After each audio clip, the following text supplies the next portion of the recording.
अस्सलाम वालेकुम। मोहम्मद सिद्दीक मिठवार बाबा आला थोरो अहवालु यादगिरीअ लाइ कोरोना वायरस बाबति। इब्तिदा कोरोना वायरस ग़ैर मुल्क मां आयो हुयो। पंहिंजे मुल्क में ईअं थियो हुयो। लॉकडाउन सख़्तीअ सां लॉकडाउन थियो हुयो।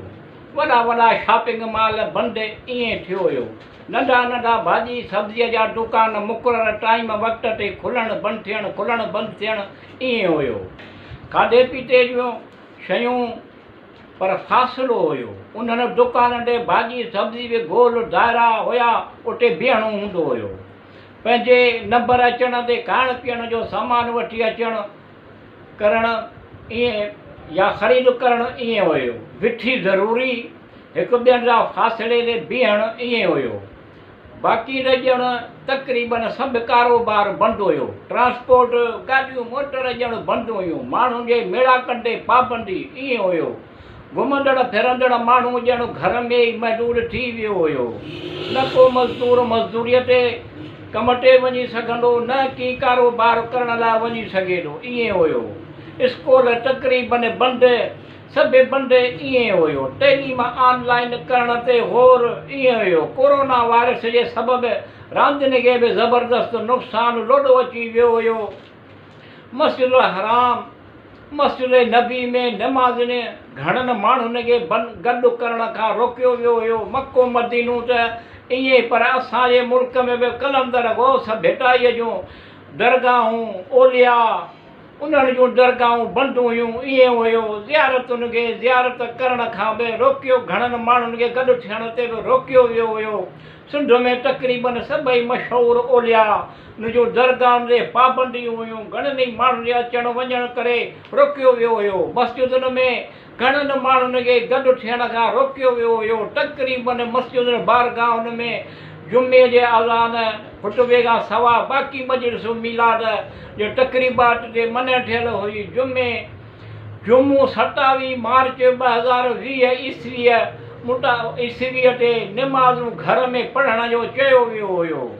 ईअं हुयो। बक़ौल उलमान जे अख़बार में लिखियल जे मस्जिद में जमात सां फ़र्ज़ निमाज़ पढ़णु, पर निमाज़ बि थी सघे थी त घर में पढ़ो। हथ सां न मिलायो, भाकुर न पायो। रमज़ान मुबारक रोज़नि जे महीने जे करे महीने ख़ुशीअ में शवाल जे पहिरीं तारीख़ जो ईद फितर जो उते ईअं चयो वियो हुयो, ईअं कयो वियो हुयो, ईअं हुयो। कोरोना वायरस अहिड़ी तरह सां समाजी तक़रीबुनि सभई सरगर्मियूं उन्हनि खां पासो करणु ईअं हुयो। फिल्मी स्टार चवण मुताबिक़ घणे भाङे मायूसी वारनि ॻाल्हियुनि डिप्रेशन जो मरीज़ उन्हनि खे निदा यासिर जिन खे बणाए छॾियो हुयो। कोरोना वायरस में मुब्तला थियण खां पोइ अहिड़नि ॻाल्हियुनि परेशान करे छॾियो हुयो। पंहिंजी अख़बार छंछरु 20 जून 2020 जे में बि ईअं लिखियलु हुयो। कोरोना वायरस खे आलमी वबा क़रार ॾिनो वियो हुयो।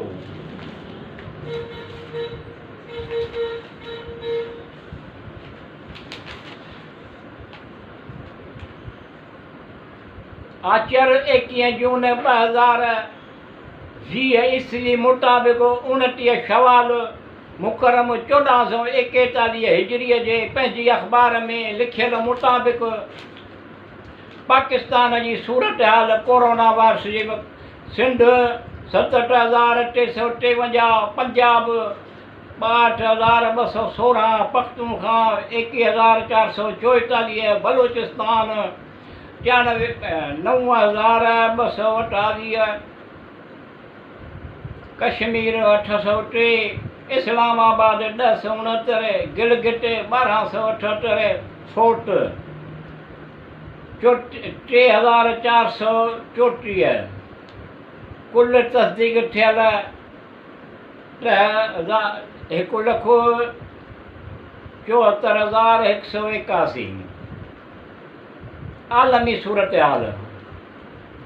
कुल मुतासिर मरीज़ 88,59,147। फोट थियल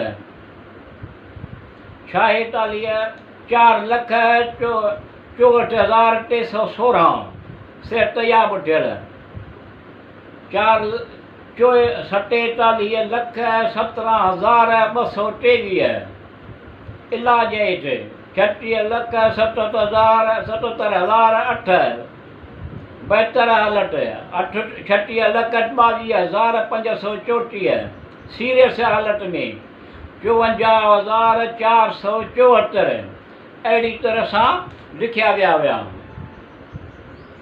चंद किन ख़ुशि नसीब दुनिया जे मुल्कनि ॿिनि टिनि चइनि मुल्कनि खां सवाइ ईअं थियो हुयो। इस्लामी मुल्क ग़ैर इस्लामी मुल्क उन्हनि में कोरोना वायरस पकड़ियलु हुयो।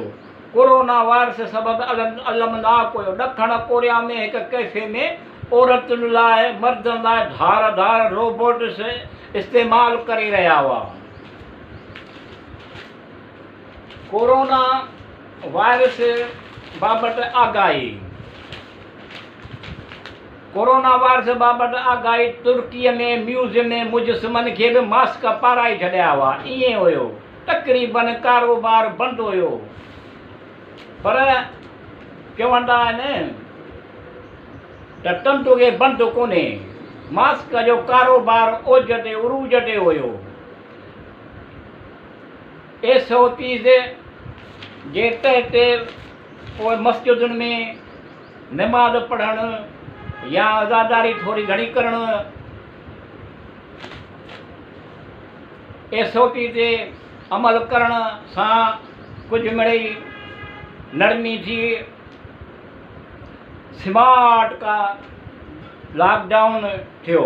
तक़रीबन कारोबार बंदि हुयो, पर चवंदा आहिनि तंदु खे बंदि कोन्हे। मास्क जो कारोबार उरूज ते हुयो। फिलिपाइनी फ़नकारनि अनोखो मास्क ठाहे मक़बूल थियो हुयो। मेकअप आर्टिस्ट ख़ौफ़नाक शिकिलनि वारा मास्क ठाहे ऑनलाइन विकिरो करे ॾो। ईअं हुयो।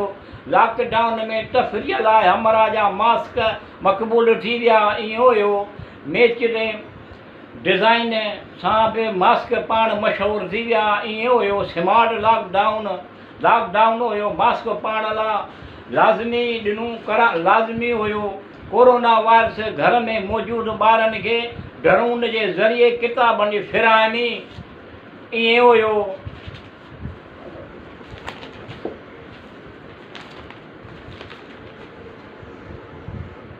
जिन वटि मसाइल आहिनि पर वसाइल बि आहिनि, अकुल बि आहे, तजुर्बो आहे। वर्जिना वासण लाइब्रेरी ने ॿारनि खे पसंदीदा किताब पहुचाइण में अनोखो हल कढी वरितो। ईअं हुयो। ॿारनि जे किताबनि जी फरमाइश खां पोइ लाइब्रेरी ने ड्रोन जे मदद सां खेनि किताब मोकिलणु लॻी। ईअं हुयो। खाधे पीते जी शयूं बि ऑनलाइन ते। ईअं हुयो। कोरोना वायरस सबबि ऑस्कर अवार्ड जे तक़रीब 2 महीननि लाइ मुल्तवी थी वई। ईअं हुयो। अहिड़ी तरह ईअं ॾियो पंहिंजे घरनि में महफ़ूज़ रहो। इज्तमान रश वारनि अवामी हंधनि मेड़ाकनि में वञण खां पासो करियो।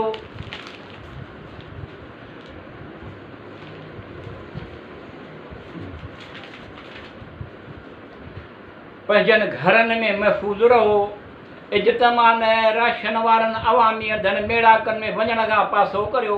खंघण ऐं छिकण वक़्तु पंहिंजे मुंहं ऐं नक ते टिशू पेपर रुमाल सां ढकियो। मास्क जो इस्तेमालु करियो। साबुण सां हथ धो। स्प्रे लॻायो हथनि खे। पंहिंजो ऐं पंहिंजनि प्यारनि जो ख़्यालु रखो। अहिड़ी तरह सां कोरोना चवंदा आलमी वबा आहे। ॾुखियनि ॾींहंनि मां जल्द सुखिया ॾींहं बि अची वेंदा इख़्तियार करण लाइ। अहिड़ी तरह सां ईअं थींदो थोरो अहिवालु।